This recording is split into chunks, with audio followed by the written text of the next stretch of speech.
All right, welcome back to the channel, guys. Today we brought in some help for a new kind of video. So we got Sam with us. Today what we're going to be doing is how to find spring bass and how to catch them. We're going to break it all down for you today. We just got the boat all broken in on the motor. It's a little late in the afternoon. We got a late start today, but it's been a spring cold front. It was 30 degrees this morning. It's been super windy, winds gusting up into the 40-mile-an-hour range for the past couple days, and we've had records amount of rainfall for the past 2 weeks. So this is the muddiest I have ever seen this lake. We did find some grass, but we really haven't started doing anything yet. We're going to basically walk you through our decision-making process, how we try and find fish all day, and the clues that they give us as we catch fish. Ideally, hopefully we'll catch some fish. We got, what do we got? 53.6 water temperature, so somewhere between 51 and 54 degrees, depending on where we're at in the lake. And like I said, we got muddy water, and the lake's a foot high. So those are the conditions for the day. We're going to see what we can find. Fortunately, Sam was already rigged up. I'm lazy. I don't have anything rigged up, so I'm going to start tying some baits on while he fishes. We're going to start offshore on some of this grass that's out here, and then eventually we might work our way up shallow and flip some wood, maybe fish some fish with a jig or something like that. But like I said, we're going to break it down, walk you through everything, kind of do like a day on the water with us, and kind of teach you guys what we're learning out there on the water. I was telling Sam about it. I thought it would be a good idea for a video. Him and I always go fishing, and we try different baits, work together, figure stuff out, and always end up having a great day of fishing, and I never film any of it. And it's a great learning experience to figure out all the different clues that fish give you and how you can learn new techniques or how to find fish on the water. So that's what we're going to do for today. If you really like this type of content, leave a comment down below, especially because he's been begging me to fish team tournaments with him this year. So if you want to see us fish a tournament together, how to practice for a tournament, how we approach team tournaments to try and catch more fish and do better together, comment that down below as well. Let me know in this video how much you enjoy it, and we'll potentially do that as well. But for now, I'm going to start rigging up. Sam's going to get to fishing here, and we'll see what we can figure out. If you comment down below and he fishes a team tournament with me, I'll send you a pack of JDM baits of some sort. Hey guys, well, we're going to finally get started to fishing here. I got some rods rigged up. Sam's been casting around a little bit, but now we're actually going to try and find some fish. The first thing we're going to do is actually try and find some fish. So a lot of, especially in the early spring, a lot of what we have on is reaction baits, stuff that covers water, especially with the sun coming out and the air temperature warming up a little bit. Fish might be willing to chase just enough that we can try and locate where they want to be right now. Whether they want to be up shallow with that wood or whether they want to be out offshore here in this grass. Not really sure. We haven't been out here looking around or anything like that, so we have no idea. So this is going to be our first time fishing the lake this year. We haven't fished here since probably over a year ago now. So not like we know exactly what's going on. We're going to try and figure it out, starting with covering some water. So like I said, we're looking for these offshore places, a combo of, I've been on this lake before, we're looking for a combo of like grass that's kind of healthy that they can live in, and also like an edge or a hard spot. A lot of these places, like in front of us here, right up here is a spawning bay, so they'll eventually go up in there to spawn, and then there's a point that comes out and sticks out here. So it comes out into this grass, and a lot of times there's road beds, there's stumps, there's all kinds of stuff that could be out here in this grass. That creates like a hard edge for them to live on, and most likely there will also be bait, bluegills, crappie, stuff like that that they can eat, or shad. There's shad in this lake too. So basically we're looking for places these fish can stage up. They're going to want to be semi-shallow, somewhere between like probably 2 and 5-6 foot of water at the deepest, knowing that they know spawning time's coming soon. So we're going to keep looking for them, and we'll walk you through what we find and what we're looking for. I think there's one. Yeah? Yep. There is a nice one. Now he's little. But first one of the day. There you go. Well, there's one, there's more. Literally popped it off a piece of grass and he whacked it. Surprised we caught one that fast, to be honest, but not a bad one. Do we weigh him and keep our best 5? Sure. Let's do it. Let's see what our best 5 go this today. Literally just kind of looking at my 360, seeing if there's anything special down there in the grass. There was maybe like a little bit of a hole in the grass, kind of what I was looking at, but I was kind of just slow rolling my chatterbait, and anytime I'd feel it get stuck down in that grass, I'd give it a little snap to try and pop it free. And we got our first one of the day, a whole 0.97 pounds, but not a bad one to start. So throw him back. He went crazy. So we've had one chase Sam's rattle trap in, and then we've had another one chase that chatterbait and end up getting in the boat. So we're gonna stick with the reaction baits out here in the grass for now. The wind it's definitely windy, but we're gonna keep getting after it and see if we can find some more. All I'm doing is throwing this out, letting it sink down a couple feet, trying to get it down in that grass to start, because the grass only grows up within like 3 or 4 feet of the surface. So I want my bait starting its retrieve down 3 or 4 feet deep and just kind of ticking the tops of the grass. You can see I'm really slowly winding this to make sure it stays in that grass. And then when it gets stuck, I just pop it free. With the water being so cold, I don't want to reel it really, really fast, because they're not going to come fly up and chase it, especially with how dirty this water is. I want it going right past their face, so they have no choice but to bite it. The other thing I won't do this time of year is stay in one area for too long, so we'll give it 5 or 10 casts, and if we don't get bit, we'll just keep on moving. They'll let you know pretty quick if they're there, and especially when you're fishing these reaction style baits, you can cover a lot of water to try and find them fish until you really dial them in. So that was just one small clue to a piece of a whole puzzle. So we got a lot of water we can cover before we really dial it in and try and catch bigger fish.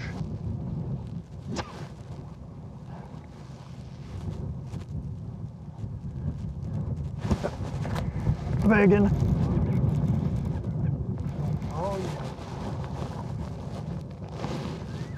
Dude, that one knocked, that's not even that big, it just knocked slack in my line. Yeah, he hit it right up. That's cool though. That's a respectable one, man. First time being out here. Another one in the offshore grass. White and chartreuse chatterbait. We got 2 fish on the same bait now doing the same thing. Maybe we'll keep it going. Every time I look up and I see those logs up shallow though, I want to fish them so bad. I want to go throw a jig in them more than anything, but we're going to keep taking the clues the fish give us, although it's not much. It's just a lot of like cover and water. Almost a 2-pounder. Not a bad one. Another good one for the year, but throw him back. See if we can get us some more. Again, all I'm doing is just slowly winding this chatterbait and trying to bounce it off these grass stems. And when it breaks free, that's when they're biting it. That one specifically, it broke free. He ate it and swam right at me very aggressively, very quickly, but that's how it goes sometimes. You see all that bait right there? Swimming right underneath the boat. It's right in the top of the grass. Basically the same place that we're catching these bass. Just ticking the tops of the grass line. And they come out and grab it. The biggest thing is not reeling it too fast. That's one thing I've noticed on springtime fishing, is really keeping it slow down there in the strike zone. Like I said, the grass doesn't grow up very far to begin with, but also these fish don't really want to chase a ton if possible, especially in dirty water. So keeping the bait closer to their face makes it easier for them to find it and easier for you to catch more fish. So we're gonna keep casting, keep putting the pieces together. You get one? No. That would have been cool. Catch 2 in one spot. That's pretty crazy. Oh my God. You got begging? I don't think it's a bass. There's no way. I guarantee you it is. If that's a bass, that's a giant, bud. There's no way that's a bass. Oh, that's not even that big. He was just wrapped up in the grass. That's not a bad one. Dude, we're smoking them already. He must have just been down in that grass, that's all. I'll talk about that in a second. So the interesting thing is we just caught a fish there, and then Sam went back with a finesse bait and actually caught a bigger one than what I just caught. It's not a giant, but maybe there's more in some of these areas we're catching fish in the grass, and we just need to fish slower. So that might be something we kind of play around with a little bit here, going with the chatterbait, and Sam will talk about what he's throwing here in just a second. But using that combo together to help find fish, and then pick that area apart to see if there's more to catch in that area. 185. Not a bad one. Nice little one. And then for the bait, just throwing something different than everyone else out here, probably just a Ned rig with a black and blue bug on it. So that's fish number 3, and we've been fishing for about 15 minutes. That's a fish. That's a good one. Really? Yeah, dude, that's a nice one. Oh my gosh, dude. The boat is going to be spinning because I hit spot lock, but I want to stay where that fish was. At least it feels nice on this. It's not bad. It's like the same size. Man, they are fighting today. That's a little bigger. Yeah, he's not bad. That's actually pretty decent. Another one on the little bug. All right, so now at this point we're 2 for 2 each. I got 2 on the chatterbait, he's got 2 on the bug. They're very clearly coming out of these clumps of grass that are still left out here. Any green clumps of grass that we can find. Like, we just fished a big area that had no grass, and as soon as we pulled up on some grass again, immediately get another bite. So definitely has something to do with them holding tight on these grass clumps, kind of staging up, waiting to spawn, I'm sure. There's probably other types of fish in there. The 2 bigger fish have come on the bug. So basically, now my plan would be, or our plan should be, for Sam to keep fishing the bug, and I'm going to keep fishing the chatterbait and see what happens. And if he starts continuing to catch more on that bug, and bigger ones, then we will probably both change up to some type of a finesse bait like that. They might want to be down in the grass more with the cold front that just came through. They'll almost use the grass as like a blanket and use that to hold heat and hang out in there until it gets warm enough for them to go back up and suspend in the water column or do whatever they want to do. So right now we're just going to kind of feel it out and see what happens, but if he keeps catching them on that, then we'll both probably switch up to something finesse and down on the bottom to see if we can double the amount of fish that we catch.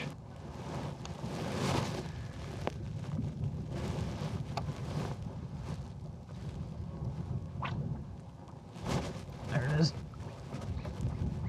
Literally within minutes of coming back out here. Little? Yeah, he's little, but it's another bite. Yep.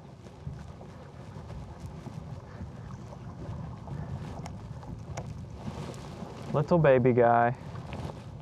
We spent probably 30 minutes or so up there flipping those bushes, maybe not even that long. I couldn't resist. I kept looking at those bushes. I was like, there's got to be some fish up there. We went up there. There should be some fish there, but they're just, for whatever reason, not there right now. Came back out to the grass, and literally the first patch we pulled up on, no more than 10 minutes in, we get us a bite. So not a keeper on that one. We're still one away from having a limit for the day, but we are definitely putting the pattern together.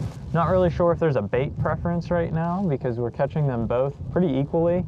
I wouldn't be surprised if Sam catches one right behind me now and we're back to 3 and 3, but that's how it's been going. It's just kind of picking these grass areas apart and covering water out here, finding where they're located. There could be a stump in that grass, there could be who knows what, but for whatever reason, they're on certain little spots of it, and they're just sitting there waiting for a bait, whether they're up high in the water column eating the chatterbait or they're down on the bottom eating that bug. That's our 1-2 punch right now, and we're just trying to cover water. Now we have a basis of a pattern, so we have the actual grass. We know that they like these patches of grass, and we know that they're sitting on this offshore stuff outside of these spawning areas waiting to go up there. Now we're going to try and dial in the pattern a little bit more to see if we can figure out how to catch some bigger fish or more fish doing this deal. So we'll keep you updated as we get more clues here. There's a pile of bait fish right in front here. which is probably why these fish are here. And we'll just keep working these areas nice and slow and trying to pick it apart and get the clues that we need to put the rest of the puzzle together. So we'll keep fishing and we'll get back to you. Nice. Wrecked it, huh? Yeah. That's keeper number 5. Now we can do some calling. There is just a lot of fish up here in these areas. Once you get around them, there's bunches of them there. And just slow and methodically work your way through these areas and try and catch some bigger ones. But really, we don't have any clue on what's going to catch a bigger fish than a smaller fish right now. Maybe we'll try some different baits in these areas now that we know where the fish are, but that's really all I can think of, because it's just the isolated grass patches that these fish are holding on. But that is number 5, not a big one. Throw him back another 1 pounder. See if we can do some upgrading. Don't charge any of this shit. Leave me out of it. I'm fishing.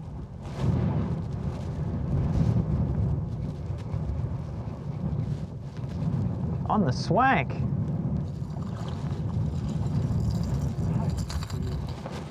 They're just eating out here. You're eating, boy. Okay, please do not put a hook in my hand. Nice little dude on the swank there. We were just talking about how good this comes through the grass. Throw him back. But there's like these giant walls of grass out here.